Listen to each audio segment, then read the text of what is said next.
Los problemas y conflictos pueden ser la fuente de una derrota, una limitación para nuestra potencialidad, pero también pueden dar lugar a una mayor comprensión de la vida y el nacimiento de una unidad más fuerte en el tiempo. Palabras del sabio Karl Jaspers, filósofo y psiquiatra, para comenzar la sincronía del día de hoy. Buenas noches.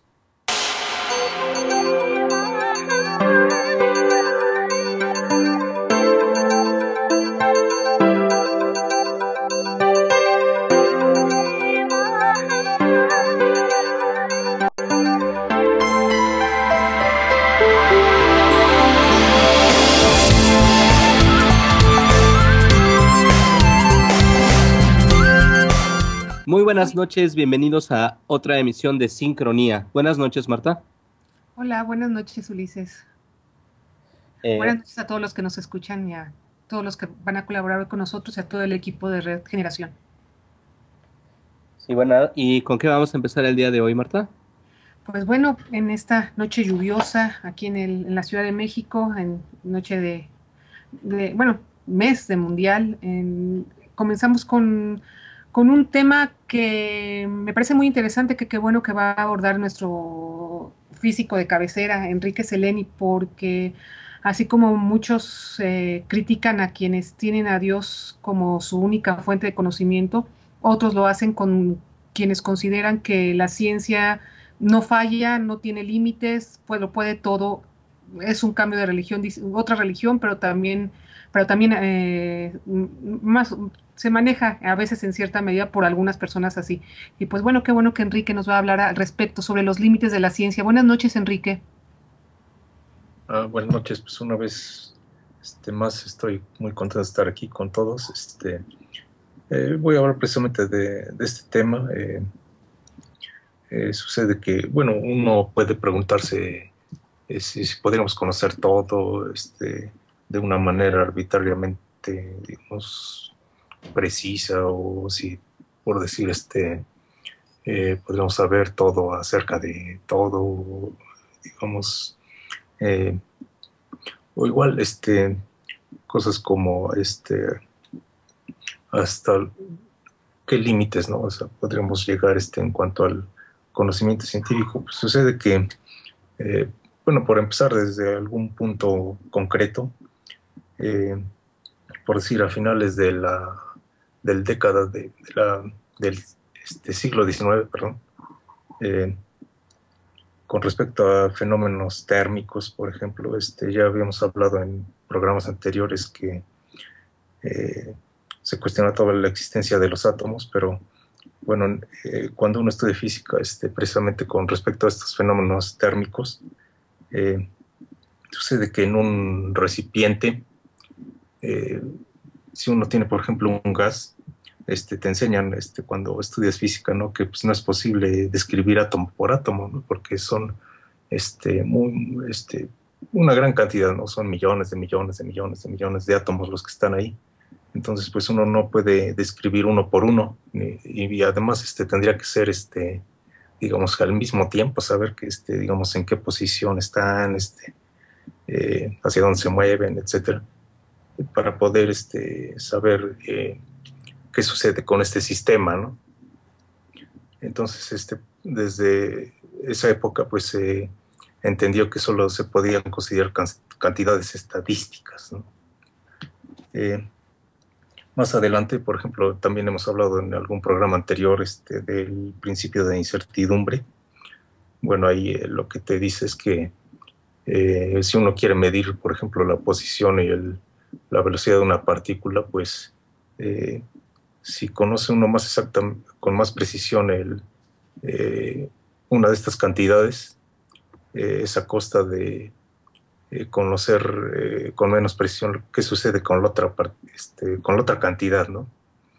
Entonces, digamos, esto sucede a un nivel fundamental de la.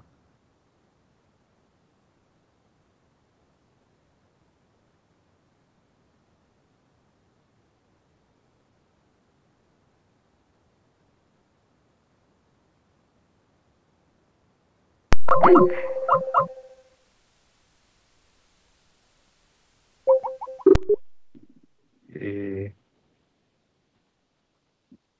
Sí, ¿se escucha? Así parece. Tuvimos Sí, un yo creo que pequeñito hubo un problema. pequeño problema técnico, pero creo que ya está todo bien. Continúa, Enrique. Sí, bueno, sí, observar lo que sucede en un sistema, eh, digamos, implica sí, interactuar con él. Entonces eso ya se da de manera irreversible. Y bueno, pues hay otra serie de cuestiones. Hablo de todos estos aspectos dentro de la misma ciencia, ¿no? O sea, dentro de lo que nosotros mismos vamos dándonos cuenta de que, digamos, es posible o no es posible, es muy difícil en todo caso. También allá por finales del siglo XIX, principios del XX, eh, había una serie de ideas sobre si se podía, digamos, de alguna manera en las matemáticas, así como que ir produciendo los teoremas, lo que se hace en matemáticas de alguna manera, como si fuera una maquinita, ¿no? O sea, que se generan teoremas y a su vez otros más, ¿no? Y que así, digamos, se pudiera reducir las matemáticas a esto. Entonces, algo extraño que sucedió, fue lo que ahora se llama el teorema de Gödel, ¿no? Bueno, desde esa época, básicamente lo que dice es que es un poco complicado, un tema abstruso, pero dice que, digamos, en un sistema lógico puedes eh,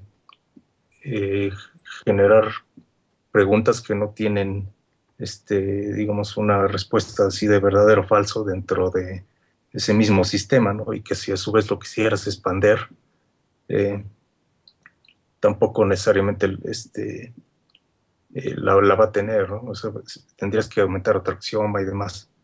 Entonces, lo que sucede en matemáticas tiene una consecuencia directa también en lo que se hace en física, ¿no? Porque está básicamente, eh, digamos, basado en ella. Y bueno, ya hablando de cosas más modernas, por ejemplo, en la teoría del caos, uno sabe que desde allá por los 60 surgió un modelo en meteorología. Por ejemplo, podremos tomar este ejemplo del clima. Eh, digamos, cuando se predice el clima, solamente uno puede, digamos, ver eh, con antelación, digamos, unas cuantas horas o días. Mientras más largo sea el tiempo de la predicción, pues más difícil es saber qué va a suceder, ¿no? Precisamente lo que dice el caos es que, eh, digamos, un pequeño cambio puede generar un cambio grande en un determinado sistema. Por ejemplo, en este caso sería el clima, ¿no? Entonces, bueno, quizá en algún momento ya nos habló Loro Negro de ese tema, pero lo que aprenderíamos de esto es que, eh, aunque queramos predecir lo que sucede a largo plazo en un sistema, no podemos hacerlo, ¿no? Tenemos ciertas limitaciones, pero tampoco quiere decir que eh, no tenga sentido estudiar este tipo de sistemas.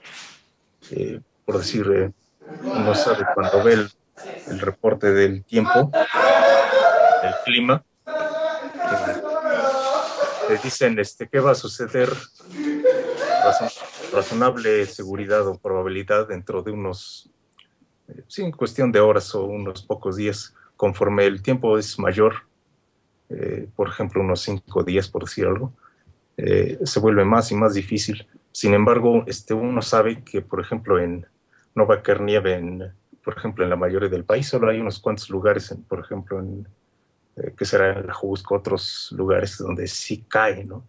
Eh, bueno, estos son algunos ejemplos.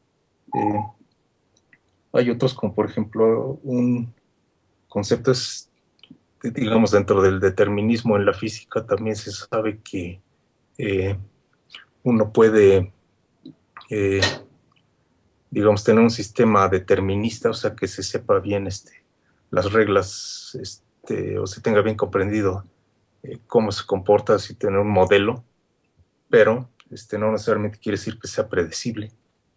Por ejemplo, hay unos sistemas que se llaman los autómatas celulares, Eh, Fue algo que, bueno, ya habían desarrollado desde antes, pero en particular les dio mucho, eh, los desarrolló un físico llamado Stephen Wolfram.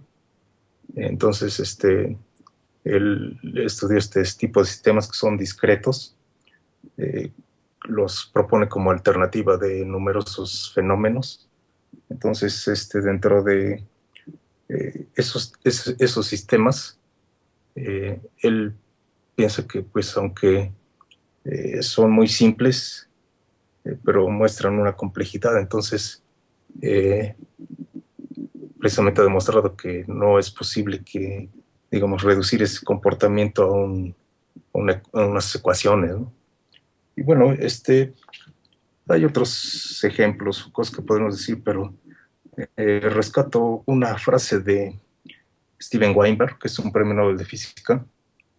Eh, si no lo conocen, tiene una frase que dice: pienso que la física es un modelo terrible para todo, excepto para la física misma. O sea, de alguna manera, un campeón de la física teórica pues, reconoce así que muchas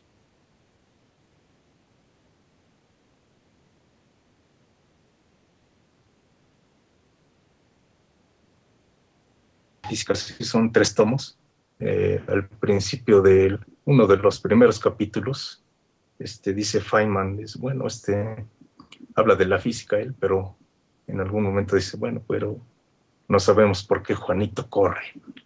Si algo tan simple, el impulso de un niño, así que de pronto brinca, corre, etcétera. Es algo muy complicado, porque sabemos muchas cosas sobre el universo y todo lo que sucede en otros aspectos, pues sabemos muy poco. Entonces, finalmente me quedaría con eso, ¿no? Ok, Enrique, pues, híjole, qué interesante y qué importante es esto que estás diciendo. De hecho, bueno, te extendiste y aquí estamos escuchándote y poco que agregar, ¿no? Mejor dejarte hablar porque las limitaciones de la ciencia a través de la teoría del caos, el azar, la entropía, el principio de incertidumbre, en fin, nos dice que nada está determinado y que lo sabroso de la ciencia, como decía un microbiólogo que era amigo mío, está en que siempre hay un umbral nuevo y desconocido después de que se llega a uno, Enrique Seleni. Después seguiremos, yo creo, me gustaría que en otra sesión también siguiéramos platicando acerca de los límites que son al mismo tiempo las grandes aperturas hacia lo desconocido de la ciencia. Y buenas noches, gracias por tu participación, Enrique. Sí, hasta luego. Gracias. Sí, y nosotros vamos